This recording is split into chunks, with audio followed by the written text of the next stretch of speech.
Well, there it is. 2024 is over. But what did I listen to in 2024? Well, you're about to find out because I'm going to be ranking every single album I heard in 2024, or at least all of the ones that I remember that I heard. There's a chance I forgot some, but I tried my best. Let's see, I got 26 on this list.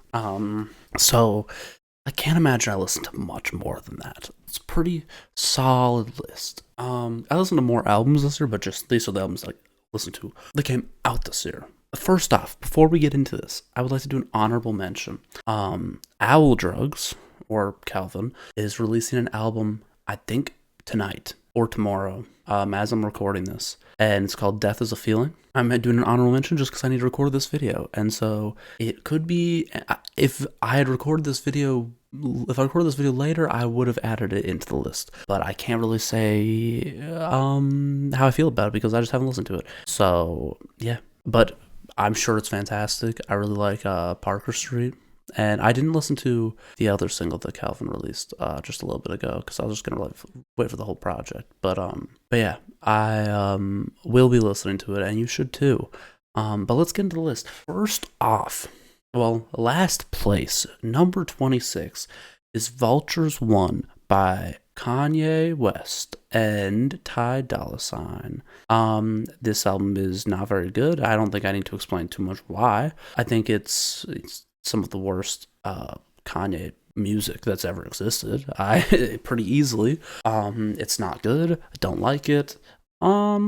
That's about it. You can hear me. I think if you go to the February video that I did, the video where I talk about things in February, I go pretty in depth, I think, in how I feel about it, why I don't like it. But do I care to talk about that right now? Fuck no. So let's go on to number 25.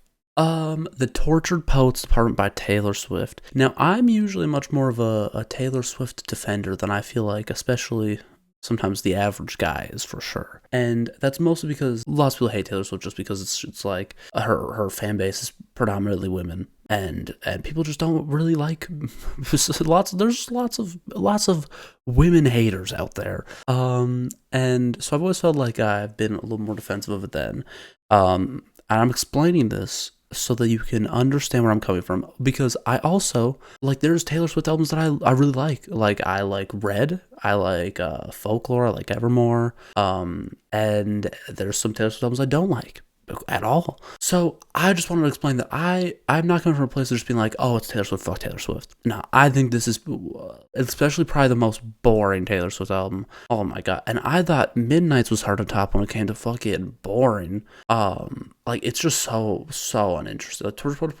I could not care less about this album whatsoever. I tried, but I just really do not care about this album whatsoever. I don't know what's happened since Folklore and Evermore, because that felt like a sign of, like, her really maturing as an artist and maturing as, like, a songwriter. And her songwriting in Midnight's and the Tortured Poets Department just does feel much worse. It just feels so uninspired. It feels so, I don't know. It feels like asking AI to generate Taylor Swift music is what it feels like right now. And I would love to see her drop some fucking heat. Drop some fucking heat on us, Taylor Swift. Come on. Like, what's going on? Disappointing. And at number 24, I was gonna say, speaking of disappointing, but that would imply that I had high expectations for this album. But at number 24, we have The Death of Slim Shady by Eminem. We did a whole reaction video to this, me and Ethan. You can watch it. We progressively get more and more drunk as we're listening. But this album, I think, is just really not good. I think it really just feels like I like the idea of Eminem reflecting on his Slim Shady persona from the place that he's in now, and like, having this kind of back and forth of that persona. However, the album wedged itself in such a weird space where the people who are excited to listen to Eminem nowadays, they are like, they're not going to really stand for criticism, of Eminem's Slim Shady persona. Like, if you talk about, like, him saying something offensive or something like that, they're going to be like, oh, these woke Gen Zers, like, they just don't get Eminem. That's the type of shit they're going to do. But it also simultaneously wants to be a criticism of that, but also wants to play into like giving people these old kind of Slim Shady feeling tracks to kind of bring back that thing. But it also 100% feels like it feels like a facade. Like it feels like a facade the most it's ever felt like, but it also doesn't feel like it delves into that in an interesting way at all. Like it feels like there is an interesting concept kind of there. And it just does everything it can to make that concept as not interesting as possible, and to just deliver the least interesting, offensive bars. Like, I don't even think, like, it plays into this whole thing where it's like, oh, everyone's mad at me because I'm saying all these offensive things. Ha ha ha, Megan Thee Stallion got shot in the foot or some shit like that. Or like, I hate little people or whatever, you know? It's like, it's supposed to be like classic kind of Slim Shady things, but it just doesn't have that like energy to it. It just really is just like, I don't know. It feels like just some, like a young Eminem feels like this. It almost has like more of a punk energy to it. It has like this outsider who is just like authentically themselves and just like doesn't give a fuck and like fuck all these other people. Now it feels like it just kind of felt like someone who peaked 20 years ago trying to fucking recapture that. That is what it felt like, and it just really felt all fake. It felt fake, and everything about it felt like bullshit. I also think that he just is so. His performances were so I really don't like his performances in the album. There's no, like, for example, there's the one song JID. That's a perfect example. That song JID, his verse is so interesting, and the way that he like changes flows and changes his vocal inflections like that is so interesting. Eminem raps sounding with his voice sounding the exact fucking same all the time. There's no emotion, there's no anything, there's nothing to grasp on, just worse bars than he used to have. That's all it is. It's just worse bars, and it's just him trying to fucking force feed you all these bars that just are not that interesting. Like, I would love. There's some moments where things become a little more interesting, like when he's rapping about like his daughters and like that. I want Eminem to rap like a fucking old, like the fucking, 50-year-old that he is, or however old he is. I want him to rap like that. Like, rap about that shit. Like, I don't want to hear you trying to do a fucking impression of yourself from 20 years ago. I don't want to hear that. It's boring. I don't care. You couldn't even do that impression of yourself like 5 years after when you were like really popping. Eminem really had like a 2-3 album run of like really being on his shit, and it's been fucking rocky ever since. And it's like, it hasn't been working for a fucking minute, and it's still not working. I would love for Eminem to just fucking rap about like shit that's going on in his life. Like, I feel like he just, like, there's like no personality to it at all. I have like literally zero desire to ever listen to any of these songs. It's like very, like, just, I can't handle another Eminem album like this. If he comes with another Eminem album, and it is still the same fucking trying to still be that same Eminem bullshit, I'm gonna lose my mind. Like, progress your sound, progress something. Like, also, the beats are garbage. The beats on this album are fucking garbage. How does Eminem have such bad beats is my question. Because this motherfucker could probably have anyone produce for him. I can't imagine many producers are like, oh, Eminem wants a beat from me? No, I'm not gonna work with someone that small. I feel like everyone will be fucking foaming at the mouth to produce for Eminem. Where are the good beats then? Where are they? Like, I would love to see them. I would love it. I would love it, Eminem. Please, why does your music sound bad? You could have anyone do it. You could have literally anyone work on it. I don't understand how it sounds bad. Like, it makes no sense. It genuinely just, like, baffles me. I'm done talking about this. Honestly, the production is probably one of the biggest problems. Eminem just cannot have good production. It's crazy. Like, why does he not have good production anymore at all? Like, what? I don't understand. I just genuinely don't understand. It makes no sense. You could have anyone. I just don't get it. I don't get it. Like, I'll recommend you producers. Like, ask me. I know people who I feel like would make better beats for your album than those beats. Like, I could get people who I know to make better beats for me than Eminem is getting, and I could get them to do it for free for me. Eminem can pay them a gazillion dollars probably. Like, get anyone. I genuinely, I need to stop. it just baffles me. I don't understand when like someone has so many fucking resources and they just have like the most run-of-the-mill ass bullshit. I don't understand. Okay. Number 23. I just need to move on. Number 23. May It Never Falter by Glaive. This album is I've never been much of a Glaive appreciator. I've never really liked Glaive.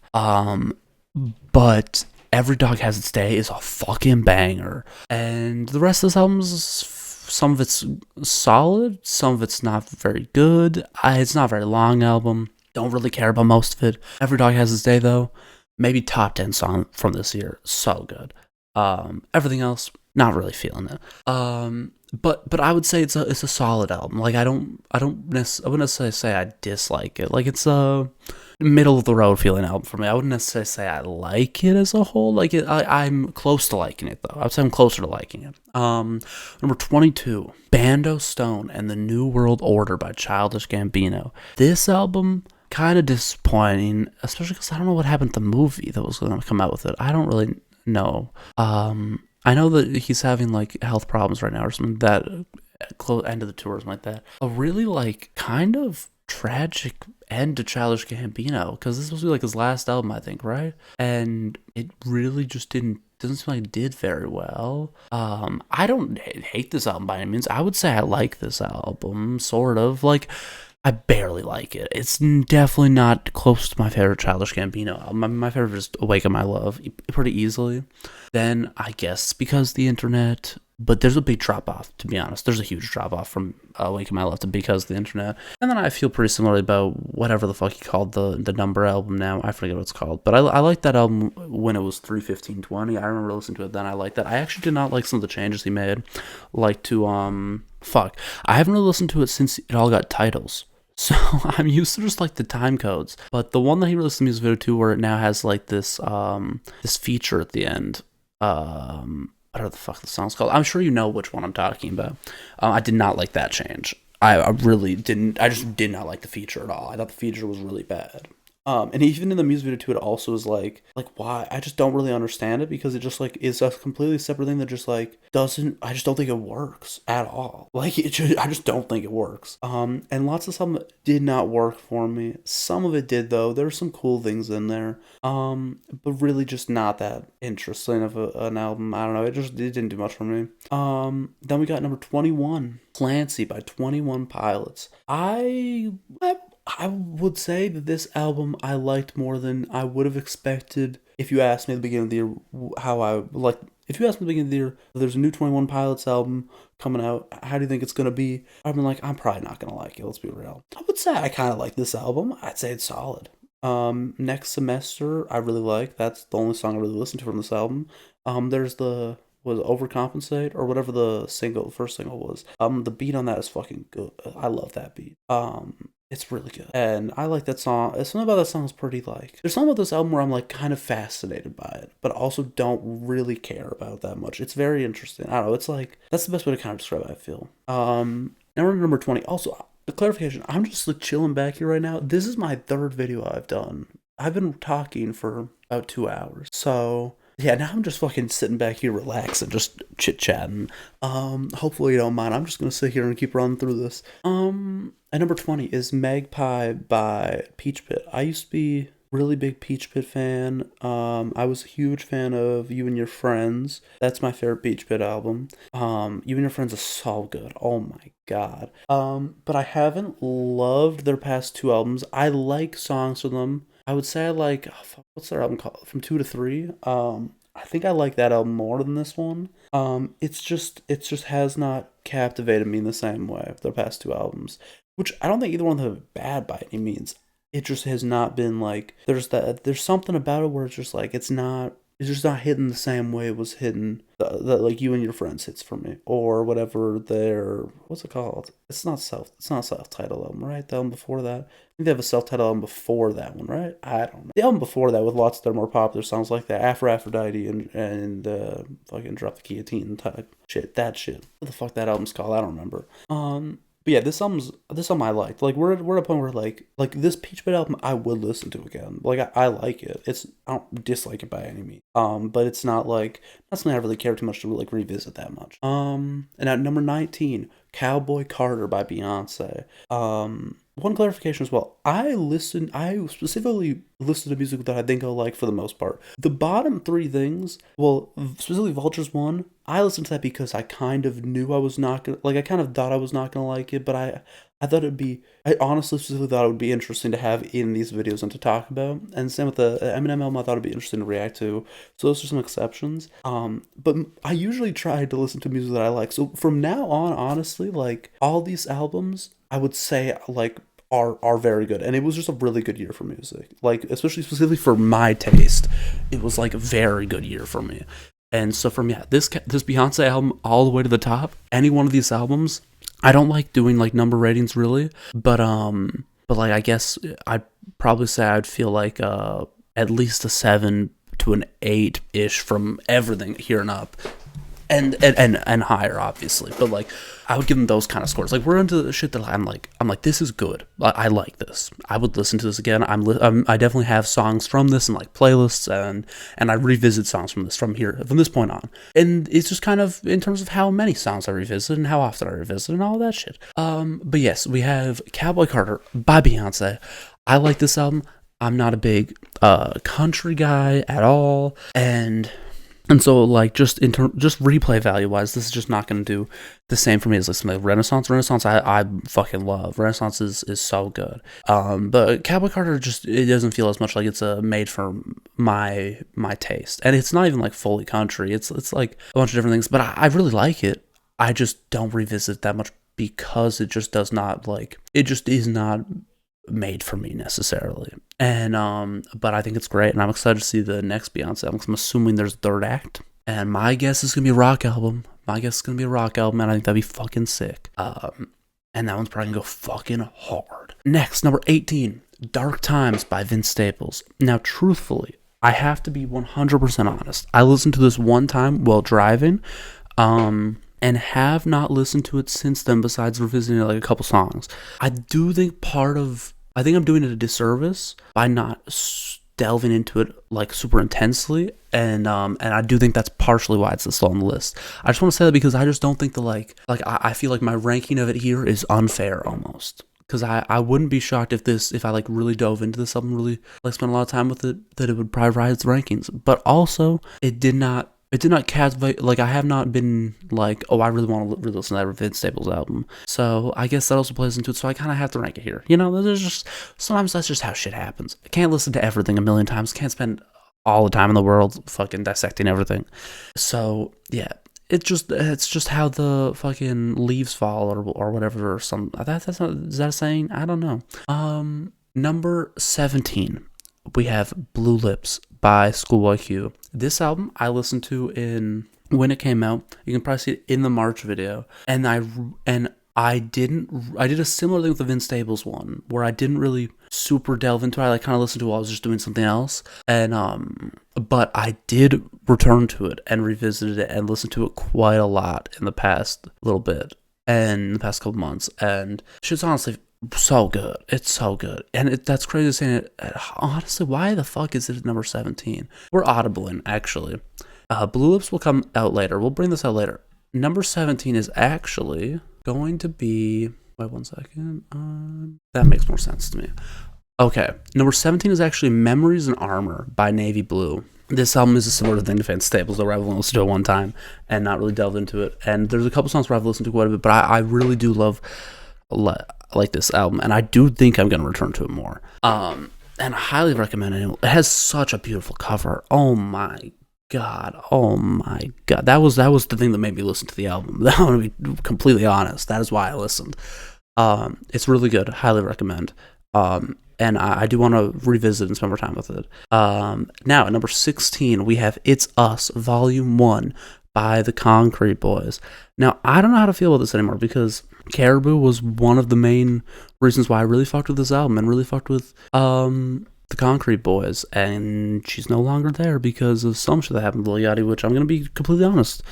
I think Lil Yachty's probably in the wrong because I think there's enough moments that Lil Yachty has had where he has proven that he would do basically everything that Caribou said about him. And Caribou's also like, I also find it very interesting for Caribou to be like, to just tell someone who she was just talking to, like, basically she was just getting bullied a lot by the Concrete Boys and Lil Yachty and shit like that, and then for that to like come out because the person said something about it, and then for Lil Yachty to basically start this like hate campaign against her on social media by like doing like a live stream and honestly kind of seeming like he's bullying her a little bit. That does kind of make it seem like you might have been bullying her a little bit. You know, maybe you were being a dick to her. And yeah, there's a lot of problems I have with Lil Yachty as a person. At least I don't think there's been anything where it's been like, or at least anything I can think of right now where it's been like to the point where I'm like, for this Lil Yachty guy, I'll never listen to his music. He's like the most despicable, awful person, but he does kind of seem like a bit of a dick, for sure. He seems a little bit like he might be a bit of a dick to certain people. I think that there might be a level of just like ego involved, maybe, where it's like, you know, if he thinks like I know him and Tyler the Creator are friends. I feel like to Tyler the Creator, he's probably not a dick, you know. I feel like him and Tyler probably like, you know, are able to have this like friendship because he sees him on like a similar level to him, or like, you know, he's friends with Drake, and Drake he sees as like on a similar level or even a higher level than him. But I think if he sees you on like a lower level than him, it does sound like Lil Yachty might be a bit of a dick. He might have a bit of a problem with that. But I don't know him as a person, so can't really say anything. But I do feel reserved around my liking of this album because now Concrete Boys were so exciting when this album came out, but now I'm a little worried about the future. But I still like this album, and I can't deny that. Anyone should listen to this album. Next we have Blue Super Love by Ali Evanson. This album, shout out Ali Evanson. I've already talked about Ali Evanson about an hour ago because this is my third video I've recorded. But this album is fucking Ali Evanson doesn't miss. Shout out Detroit. And I highly recommend if you like. I had explained in my November video, but if you like if the idea of Phoebe Bridgers with some more like interest in like electronic type production as well, if that idea sounds interesting, then you'll probably like Ali Evanson. I think anyone will probably like Ali Evanson. So yeah, I recommend checking that album out. Number 14, 2-Star and the Dream Police by McGee. All my McGeers rise up. This album is great. Very, very vibey, very nice. There's not as many songs from it that I would like to.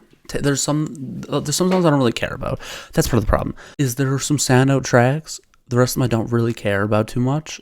And but the vibe is immaculate, and so it's like I do like this album, but that's kind of what holds it back, is I did not take away that many songs from the album. But you know, it sets a tone, it sets a vibe. I really like this. I mean, I'm very excited about what McGee's going to do. I will be there for all of it, but that is why it's a little lower on the list.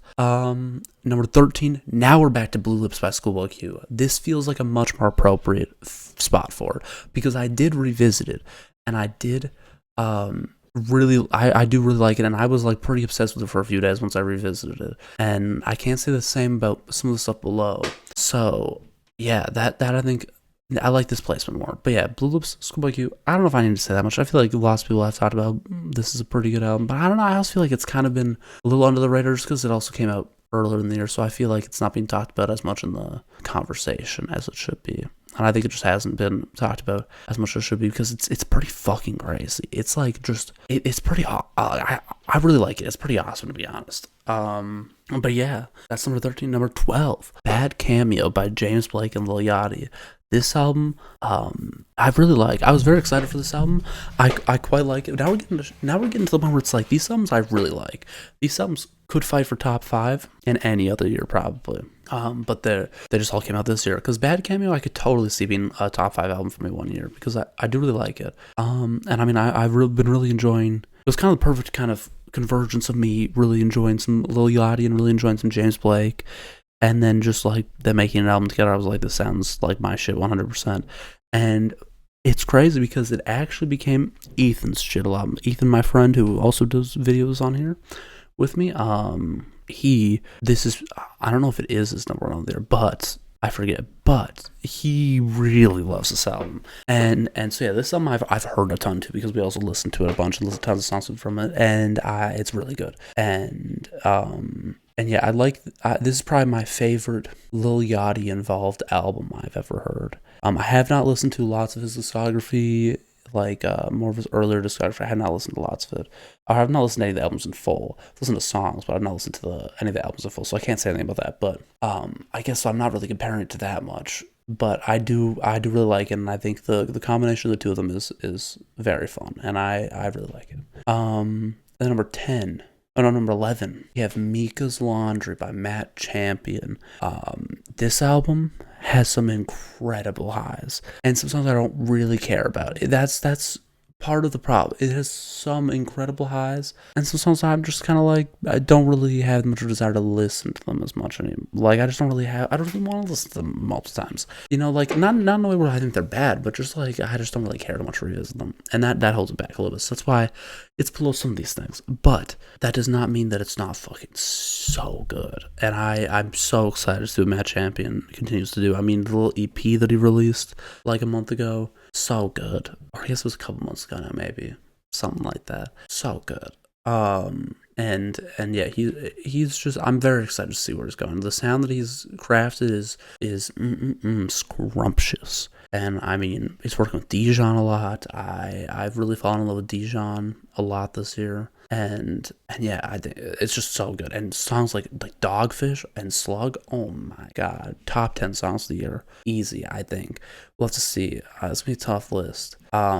But yeah, number 10, we have Alligator Bites Never Heal by Doechii. This shit got that energy. It got that energy, and it's just a great time. It's really good, and it just kind of shows Doechii's insane range, and just like, so it has so much personality. And I mean, Doechii's gonna be a superstar. He's just gonna be incredible. I talked more about Doechii in my November video. I talked more about this album and my experience listening to and my experience of knowing Doechii before, or like knowing like how I learned about Doechii and everything like that. So if you want to learn more about that, go to the November video, because I said that shit about an hour ago and I don't really want to say it again. Truthfully, I'm just gonna be honest with you. But next we have Charm by Clairo, absolute eater.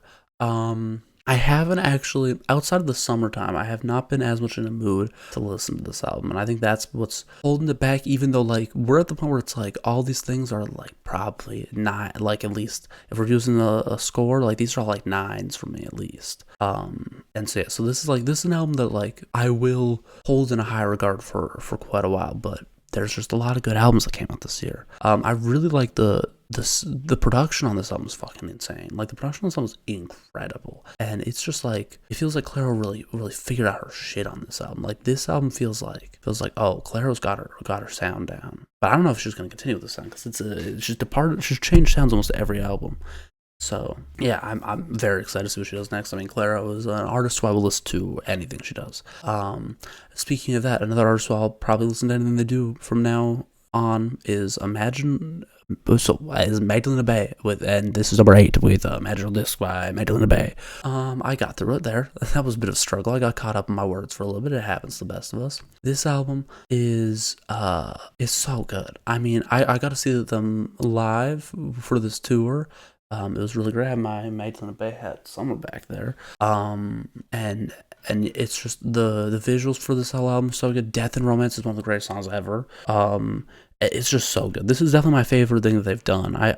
Which is very exciting, because I do feel like they've been very consistent with their career, and if they're also just gonna get better, then we're in for a wild fucking ride. Their next album, I can't imagine how they fucking one up this, like, but they might somehow. And yeah, so this album's incredible. If you have not listened to any Magdalena Bay, I mean, you're doing yourself this service. I feel like Magdalena Bay is also very easy to like. I can't really imagine anyone like really hating Magdalena Bay. Like, that just would blow my mind, truthfully.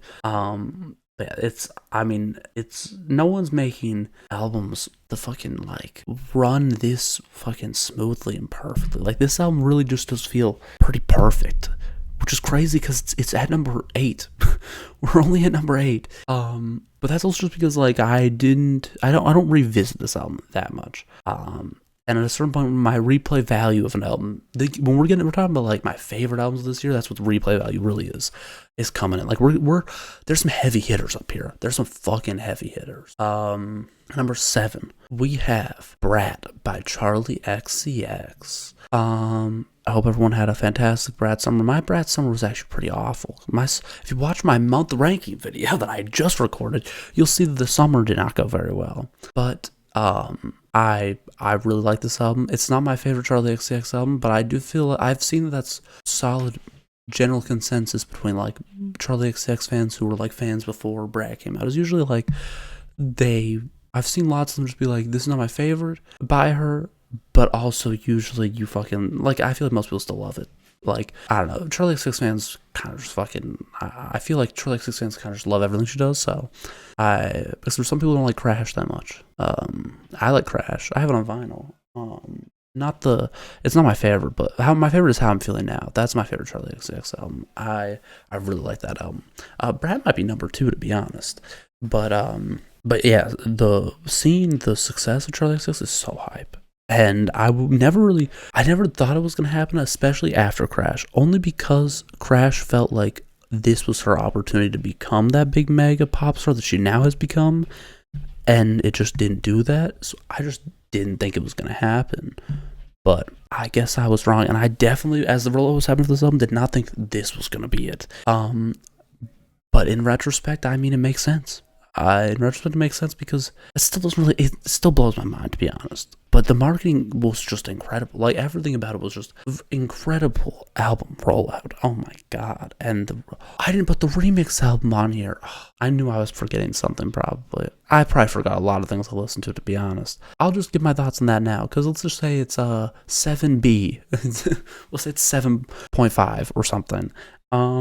I really like the remix album. I think it has some great remixes, honestly. If someone says they like the remix album more than the actual album, I think that's fair. I think there's so many great songs. It's an incredible remix album, to be honest. And there's so many remix albums. There's so many great remixes on it. And it captures it feels like just a solid album too. And so, yeah, that album's really good too. And I probably feel about the same as Brad, to be honest. I probably like them pretty equally, which makes sense, I think. But number 6, from this point on, number 6 to number 1, any one of these, depending on the mood, I could probably say is the number 1. But I kind of tried to go more based off of I don't know. I tried to rank them. So number 6, we got Glimmer of God by Gene Dawson. I don't know if this is my favorite Gene Dawson album, but it might be. I think Pixel Bath holds a very special place in my heart, and especially I feel like Pixel Bath, in 10 years, I'll look back on Pixel Bath as an important album in my life. But Glimmer of God, I don't know if it'll be like that, but I can't deny that Glimmer of God's just got fucking good song after good song after good song after good song, and it goes tons of different directions. Has some of my favorite Gene Dawson songs. The Slow Ecstasy might be my favorite Gene Dawson song. Seeing that live was incredible, and I mean, Gene Dawson's just one of the best artists working right now. I think he's incredible, and this is just a really good album. I think the biggest problem with this album is that it doesn't feel like it fully has that much vision as a full concept, as a full thing, compared to especially his other work and compared to some of these other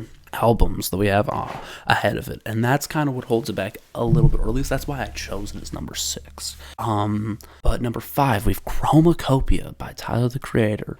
Now, this is not my favorite Tyler the Creator album. It might not even be my second favorite. It might be, actually.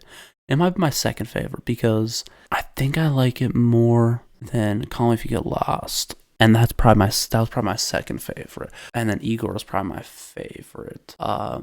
Flower Boy I like, but Flower Boy is a little more of a, I don't know, Flower Boy doesn't fully hit for me. I like it, but there's not a lot of songs that I really care too much to revisit from it. I'm never really in the mood to listen to it. And so yeah, that holds that back a little bit.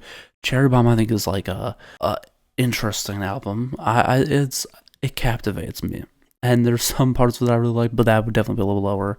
I have not listened to Goblin and Bastard. Wolf I like, but Wolf I might have above Flower Boy. It might be like, that might be above Flower Boy. Something like that's kind of my ranking. But Chromacopia is definitely, if someone says it's their favorite Tyler album, I think that's completely fair. Like, it's a very good album. It has some incredible songs. I mean, I love how mature it is. I also feel this like very interesting bond with this album bond with Tyler. Like, this is the most I felt connected to Tyler after an album from him, because my album also, I feel like, was birthed from a very similar place. The album I just finished in November, I feel like was birthed from a very similar place, where we both listened to Mr. Brown the Big Steppers and went to therapy and then wrote an album after that. That's kind of what it feels like.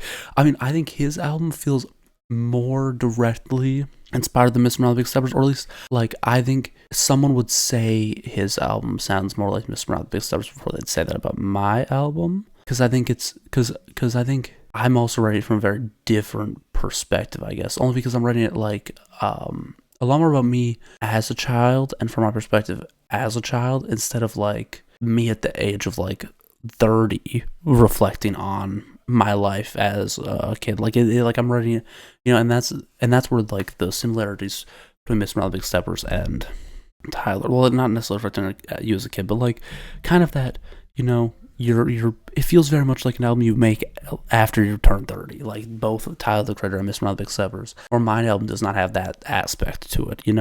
I feel like them both being in the 30s plays Okay, talking for the song without drinking water is gonna kill me. Okay, now we're good. But I feel like that's where you would get more of that, like, feels directly like Mr. Brown the Big Steppers. But I feel like I have, like, that's the only real connection I've ever really felt with Tyler, or at least not like fully, but the only connection where I'm like, there's not many other people who I think feel that way about Mr. Brown the Big Steppers, me and Tyler do. Because I've also, I've seen how much he loves that album and how fucking hard he goes for that album. And that album was very important to me too. So I think that was a fun aspect of Chromacopia that I wasn't fully expecting, even though I already knew that he had loved Mr. Brown the Big Steppers a lot. But just a fun little connection we got between our two albums. But yeah, this album, very good. It has some of the best storytelling from Tyler, some of the best writing from Tyler, some really good production, some great bangers, a great sad song, yeah, it's got basically everything you'd ask for. Great album. Number 4, we now have my favorite Billie Eilish album, Hit Me Hard and Soft. This album is so incredible. I like Happier Than Ever, because it definitely felt like people thought Happier Than Ever was not as good, or like it definitely was not as successful as her first album. And it definitely felt like some people viewed it as like a step back in a way. I like Happier Than Ever more than When We All Fall Asleep Where We Go. I think it's better. But this album I think is even better than that. And I definitely is like the most cohesive feeling Billie album. I mean, her first album feels pretty cohesive, but this really feels like there's something about this album where it's like, oh, this is a Billie, like this is a classic album, like that's kind of the feeling I got from it. Like, it's just like well structured, got great songs, great writing, and I just think it's really good. Chihiro is like my favorite Billie Eilish song. Like that sounds incredible, and I would love Billie Eilish to do a million of those, please. If you're watching this, Billie Eilish, please do about like 500,000 Chihiros and then like another 500,000 launches, and I'll be happy forever. That would be the dream. But yeah, this album is incredible. The crazy thing is that we are in this top 6. We'll get into the other ones. Well, technically there's one artist in this top 6 who it would not be, their album might not even be in the top 3 of their discography for me, but I have it really high. But the rest was like, these are my favorite artists releasing either my favorite or like second favorite album by them. Like, that's kind of what has happened in this top 6, which is what's so crazy about it. Same with, I guess, Brad as well. Like, it's pretty wild that all happened this year. It was a great year of music for me. Because at number 3, we got Lay Down My Life For You by JPEG Mafia. And it's tricky. I don't know if this is my favorite JPEG Mafia album, because I don't know, my favorite before this was All My Heroes Are Cornballs, and I really like the aesthetic and what he's going for with All My Heroes Are Core Balls. I think I like him more than Lay Down My Life For You. I think Lay Down My Life For You is definitely the best full album listen out of all his albums. I think it's the most like, I think it's just a really nice listen all the way through. Where honestly the biggest complaint I've had about J.P. Mafia, even though he's one of my favorite artists, is just like his albums. There's just sometimes like there's just too many songs, or like there's just like too many things that I'm just gonna like skip, or it doesn't really feel like the flow of the whole album is like as perfect. Where like I don't really want to do like a full album listen of J.P. Mafia's albums. Like I'll listen to the songs I like by him, but lots of his albums I won't be like, let me spin the whole thing right now. More like, let me play a playlist of J.P. Mafia songs that I like. That's kind of how I'll usually listen to him. But this album, like, I will happily listen to this album all the way through. And I think that is what potentially takes it to number one for all the J.P. Mafia albums for me. That's potentially what takes it to number one for me. It's only number 3 this year. And that's because motherfucking Kendrick Lamar released. And at number 2, we got GNX by Kendrick Lamar. It's hard to compete with Kendrick Lamar releasing anything. Let's be honest. And this album was really good. I'm also now realizing I also forgot Yeat's new album on this list. And Yeat's album I really liked. Yeat's album would honestly probably go, I'm just going to tell you guys, it'd probably go around where Blue Lips is. That's probably where I'd put it. So if you want my opinion on the Yeat album.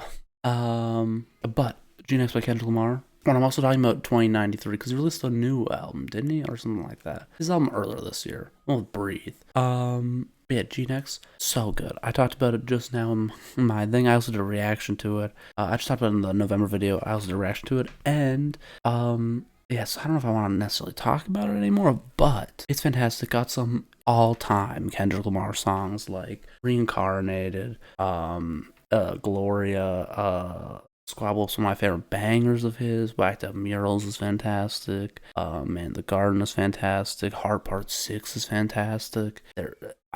There's every song on there I like. Every song, and it's so good. But this is what I was talking about, where I was like, one of the artists, it might not even be my top 3 albums from them. GNX is probably hovers around, like, it's hard to compare because it's like a lot shorter than lots of the other ones.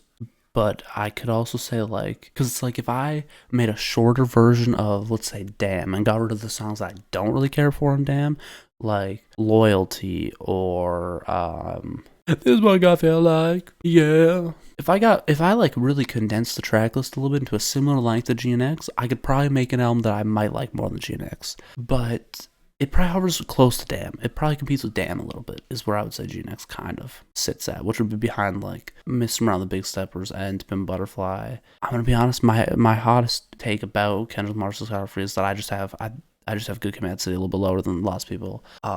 But also it's just because I don't have like I did not listen to it at all when it came out, because I was like 10 years old or something, and I was not listening to music like that. And when I say like that, I mean like music period. I was listening to what like my parents would show me what was on the radio. Like that was what I was listening. I was not choosing music for me to listen to at that age, so I don't have any like nostalgia connected to it or any real feelings connected to it, and I think maybe that plays a role in why I have it a little bit lower. But I mean, I'd be lying if I said I didn't like the album. Like I'd be lying if I said that it was not like, I'd be lying if I did not say it was classic, you know, like it is for sure. But I also really like stuff like Damn and GNX and Mr. The Big Steppers and Pimp Butterfly. So it's like every Kendrick album is like at least an 8 out of 10, you know? It's like at least, if we're giving things number scores. But yeah, that was really hype. But at number 1, I have Scrapyard by Quideka. Now, I don't even know this is the number 1 album of the year for me, but I think it is. I mean, it has probably my favorite song of all time on it, which I did not think was going to be on it, which is Being Yourself. That was released on SoundCloud like a year before this album came out, and I just didn't think it was actually going to be like fully released. But that was like, I mean, I loved it so much that I was in Italy, and I had no like Wi-Fi or anything like that, so I couldn't listen to it on SoundCloud. And I was like, I need to listen to the song right now. It's too incredible. So I went to like a convenience store, found some public Wi-Fi, screen recorded that shit so I could listen to it.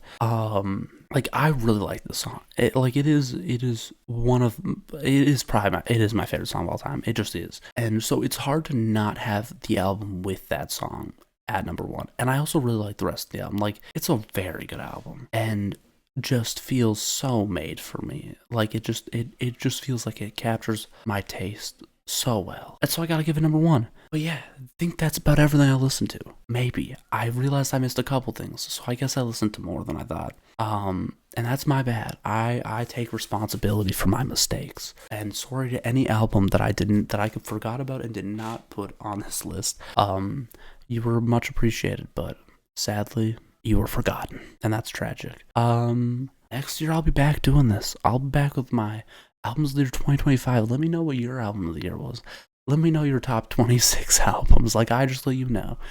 And have a lovely day. And that's it for me. And I'm very happy to be done recording now. Toodles.